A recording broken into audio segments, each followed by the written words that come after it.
오늘은 레위기 14장 말씀을 통해서 은혜를 받으시겠습니다. 이 레위기 14장은 이제 그 나병, 악성 피부병에서 낫게 된 사람이 하나님 앞에서 해야 될 규례에 대한 말씀이 나오고 있습니다. 1절에 보면요, 여호와께서 모세에게 말씀하여 이르시되 그 나병에서 불치병에서 낫게 됐을 때도 어떻게 할 것인가? 이것도 말씀으로 임한다라고 하는 것입니다. 철저하게 하나님은 모든 삶의 문제도, 질병의 문제가 나았을 때도 어떻게 해요?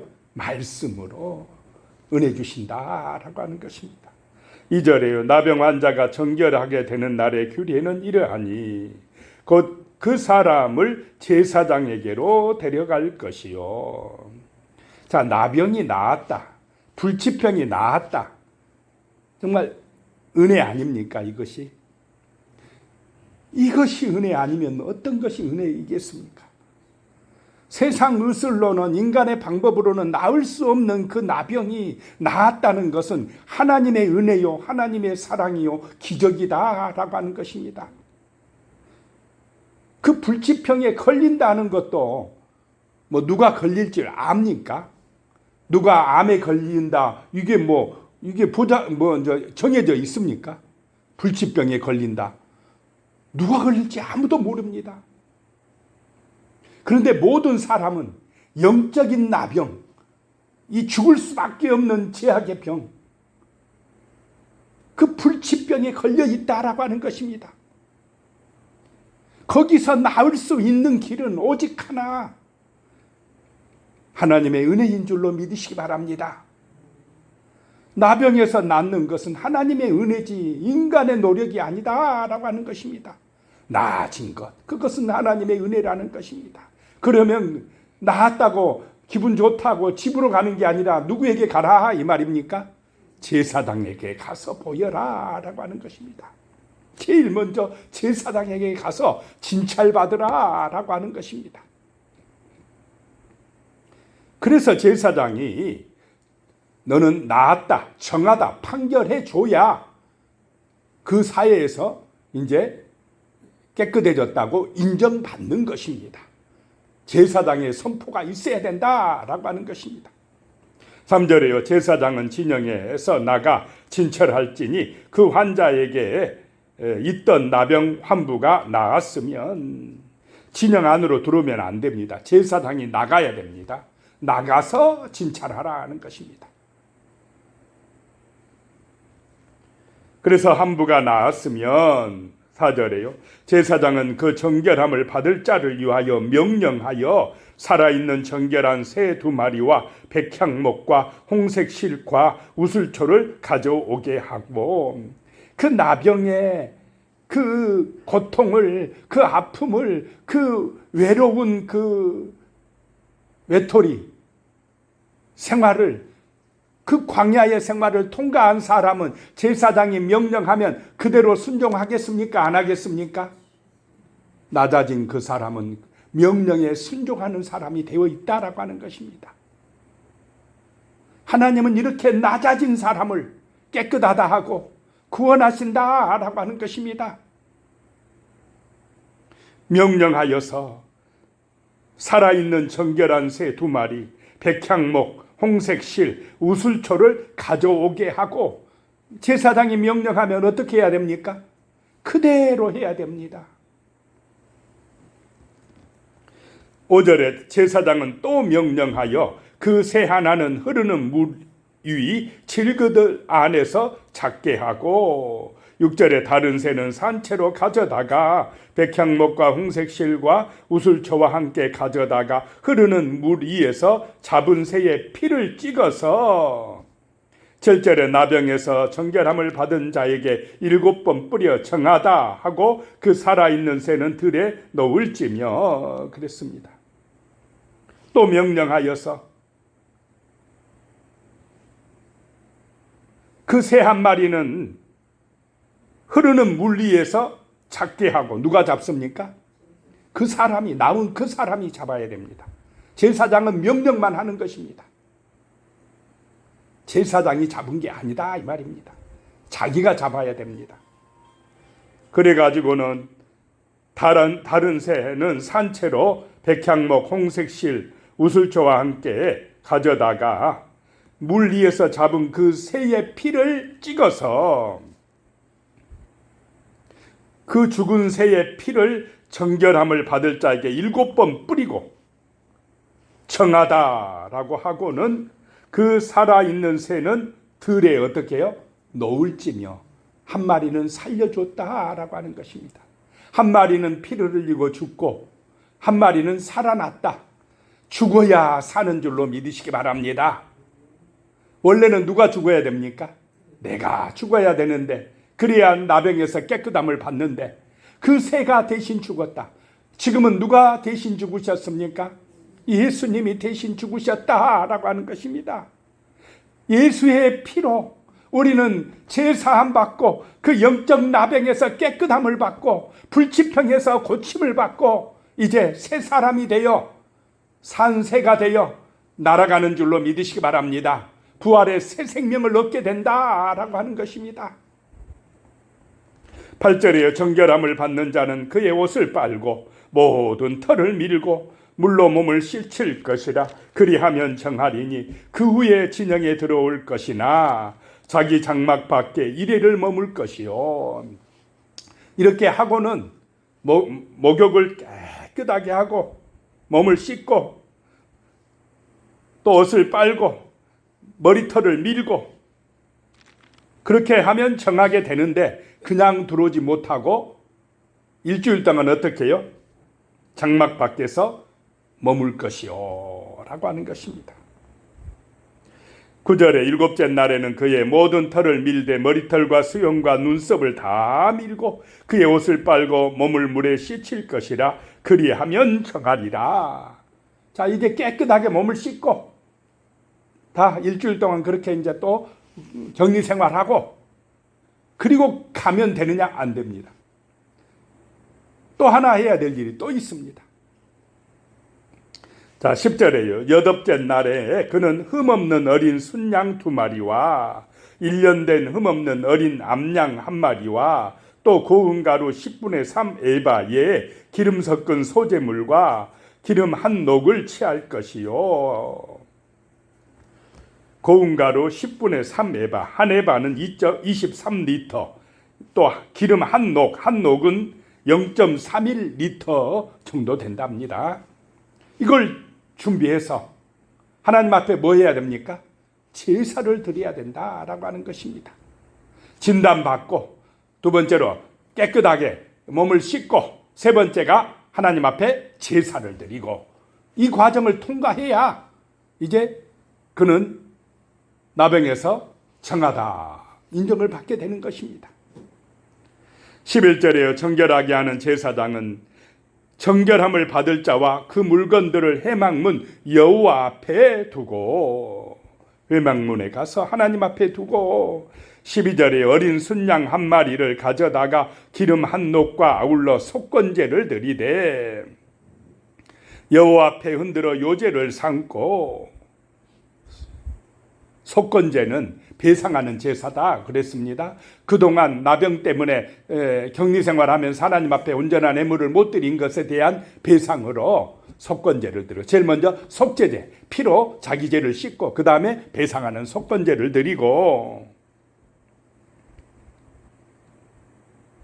여호와 앞에 흔들어 요제를 삼고, 13절에 그 어린 순양은 거룩한 장소 곧 속죄제와 번제물을 잡는 곳에서 잡을 것이며 속건제물은 속죄제물과 마찬가지로 제사장에게 돌릴지니 이는 지극히 거룩한 것이라. 14절에요. 제사장은 그 속건제물의 피를 취하여 정결함을 받을 자의 오른쪽 깃뿌리와 오른쪽 엄지손가락과 오른쪽 엄지발가락에 바를 것이요. 그 피를 꼭 누가 임식할 때하고 같습니까? 제사장이 임식할 때와 똑같습니다. 정결하게 함을 받는 이 사람, 죽었다가 살아난 이 사람, 그 불치병에서 나은 이 사람에게도 제사장 임식 때와 똑같이 그 피를 오른쪽 깃뿌리, 오른쪽 엄지손가락, 오른쪽 발가락에 발라서 그를 새롭게 하라는 것입니다.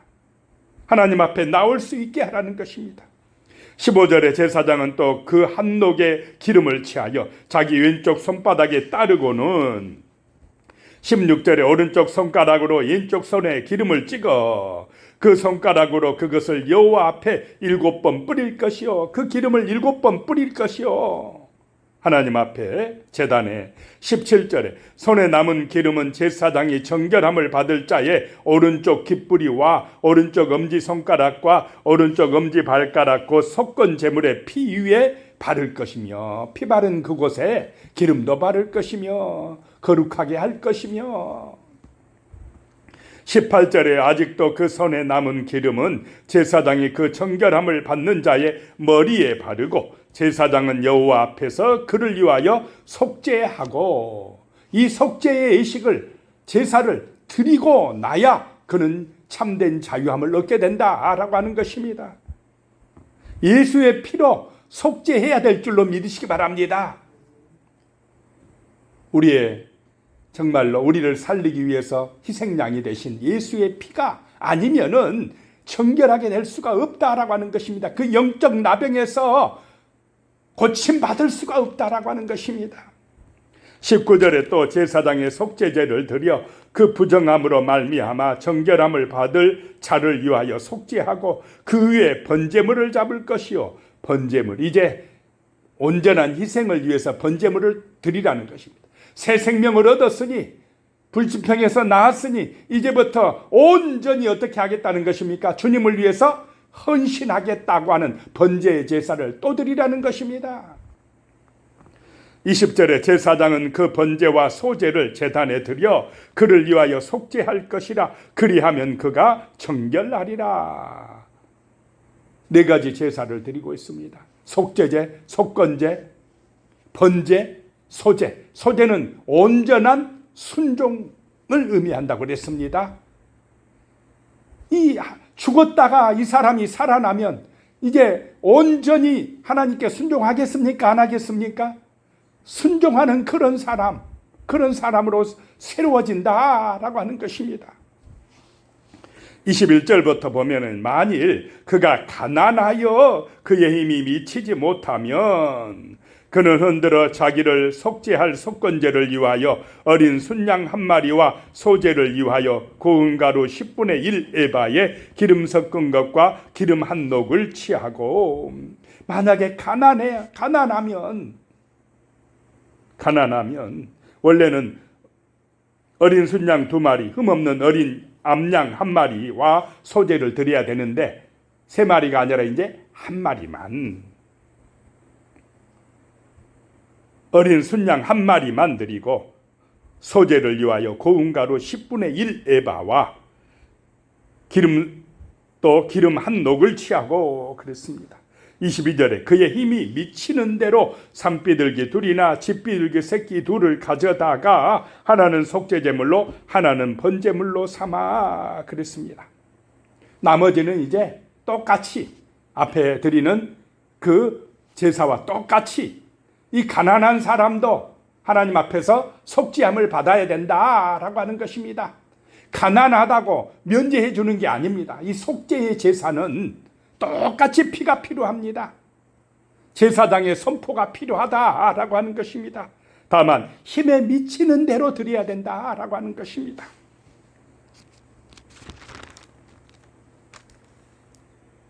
32절에 보면 나병 환자로서 그 정결의 시기에 그의 힘이 미치지 못한 자의 규례가 그러하니라. 자, 하나님은 형편대로 힘이 미치는 대로 하라고 합니다. 그 가난한 사람도 구원에 이를 수 있는 길을 열어놓으셨다라고 하는 것입니다.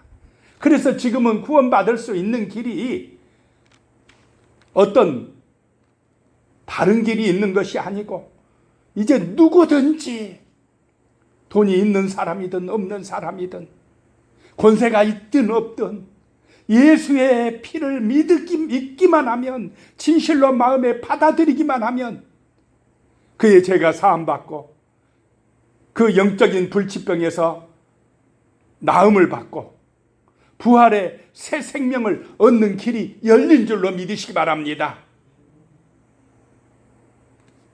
예수가 하나님의 어린 양이라고 믿어지면, 나를 위하여서 피 흘려 죽으셨다는 사실이 믿어지면, 그리고 그 말씀에 순종하고 나오기만 하면 영원한 새 생명을 얻는 구원의 길이 열릴 줄로 믿으시기 바랍니다. 가난한 사람도 구원받을 수 있는 길이 열렸다라고 하는 것입니다. 예수의 희생으로 가능해졌다라고 하는 것입니다. 자, 이번에는 이제 33절로부터 보면 집에 생기는 곰팡이에 대한 말씀이 나옵니다. 우리 인간에게는 4가지 피부가 있다고 합니다. 우리 몸에 이 살갗, 피부, 이 피부가 있고, 그 다음에 이 옷도 피부라고 보기도 한답니다. 옷이 우리를 보호합니까? 안 합니까? 보호해주는 피부 역할을 한다라고 하는 것입니다. 그 다음에 우리를 보호해주는 역할을 하는 것이 집이랍니다. 집이 우리를 바람이나 햇빛이나 이런 여러 가지 것들로부터 보호해 준답니다. 그 다음에 또 하나의 더 피부라는 것이 자연 환경이랍니다.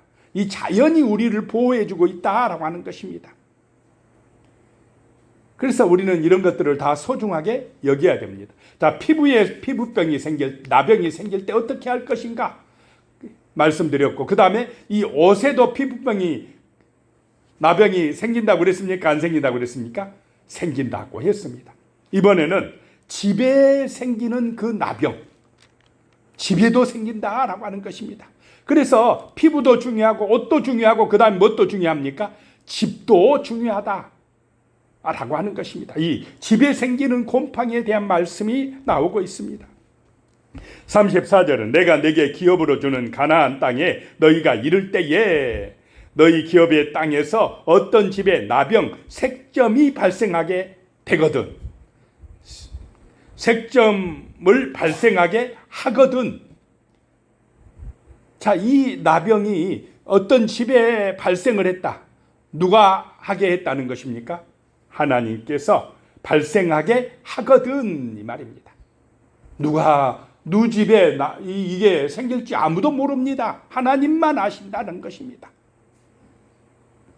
35절에 그 집 주인은 제사장에게 가서 말하여 알리기를 무슨 색점이 집에 생겼다 할 것이요. 36절에요. 제사장은 그 색점을 살펴보러 가기 전에 그 집안에 있는 모든 것이 부정을 면하게 하기 위하여 그 집을 비우도록 명령한 후에 들어가서 그 집을 볼지니, 제사장이 살펴봐야 된다라고 하는 것입니다.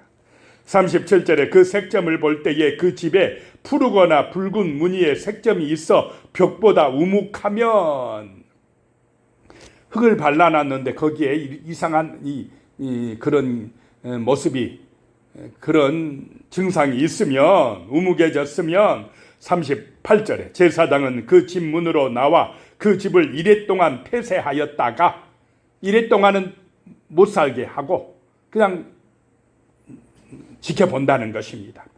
39절에 이래 만에 또 가서 살펴볼 것이요 그 색점이 벽에 퍼졌으면, 40절에 그는 명령하여 색점 있는 돌을 빼내어 성밖 부정한 곳에 버리게 하고, 그 색점이 있는 그것은 거기 돌은 빼서 성밖에 버리게 하고, 41절에 또 집안 사방을 긋게 하고 그 긁은 흙을 성밖 부정한 곳에 쏟아버리게 할 것이요. 42절에 그들은 다른 돌로 그 돌을 대신하며 다른 흙으로 집에 바를지니라. 그렇게 완전히 새롭게 일단 해보라는 것입니다. 하게 하라는 것입니다. 43절에 돌을 빼내며 집을 긋고 고쳐 바른 후에 색점이 집에 재발하면, 그렇게 했는데도 재발하면, 44절에 제사장은 또 가서 살펴볼 것이요 그 색점이 만일 집에 퍼졌으면 악성 나병인즉 이는 부정하니, 집에도 나병이 발생할 수 있다라고 하는 것입니다. 45절에 그는 그 집을 헐고 돌과 그 제목과 그 집의 모든 흙을 성밖 부정한 곳으로 내어갈 것이며, 그 집을 지으려고 돌로 지으려면 얼마나 힘들었겠습니까? 그런데 이렇게 나병이 번져버리면 그 집을 어떻게 하라고요? 가차없이 헐어버리라. 제사장이 헐라 하면 정말 아까워도 헐어야 된다라고 하는 것입니다. 얼마나 손해가 납니까? 그 집값이 얼마나 많이 됩니까? 그래도 나병이 걸리면 살 수 있습니까? 없습니까? 없게 된다라고 하는 것입니다. 다 허물어야 된다는 것입니다. 그래서 사는 것이 은혜인 줄로 믿으시기 바랍니다. 47절에 그 집에 자는 자는 그의 옷을 빨 것이요 그 집에서 먹는 자도 그의 옷을 빨 것입니다. 그 집에 살았던 사람들은 다 이제 옷을 빨고 씻어야 됩니다.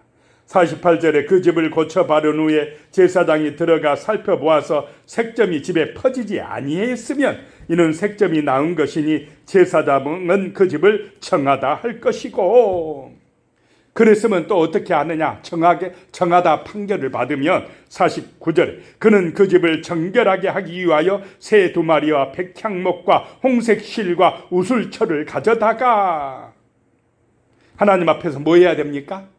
속죄의 제사를 드려야 됩니다. 그 집을 위해서도. 그리고는 53절에 그 살아있는 새는 성박들에 놓아주고 그 집을 위하여 속죄할 것이라 그러면 정결하리라. 그런 속죄의 제사를 드리고 그 집을 위해서도 예식을 치러야 정결하게 된다. 이제 들어가서 살 수 있게 된다라고 하는 것입니다. 자, 집을 위하여서도, 살아가는 그 집을 위하여서도 철저하게 누구의 은혜 구하는 것입니까? 하나님의 은혜다라고 하는 것입니다. 우리가 이 땅을 살아가는 것, 우리는 영적인 나병에 걸려서 죽을 수밖에 없는 존재였지만은 그 예수의 피가 우리를 구원해 주시고 새 생명을 주신 줄로 믿고 감사하시기 바랍니다. 우리는 새 생명 얻은 그 하나님의 은혜 받은 자다라고 하는 것입니다. 기도하겠습니다. 하나님의 은혜입니다. 정말 하나님의 은혜로 불치의 병에서 나음 받고 하나님의 새 생명을 얻었습니다. 이 은혜를 잊지 말고 아버지와 감사하며 주 예수 중심으로 살아갈 수 있도록 도와주시옵소서. 예수님의 이름으로 기도드리오며 이제는 우리 주 예수 그리스도의 은혜와 하나님 아버지의 무한하신 사랑과 성령의 교통하심이 영원히 함께 하시기를 축원하옵나이다. 아멘.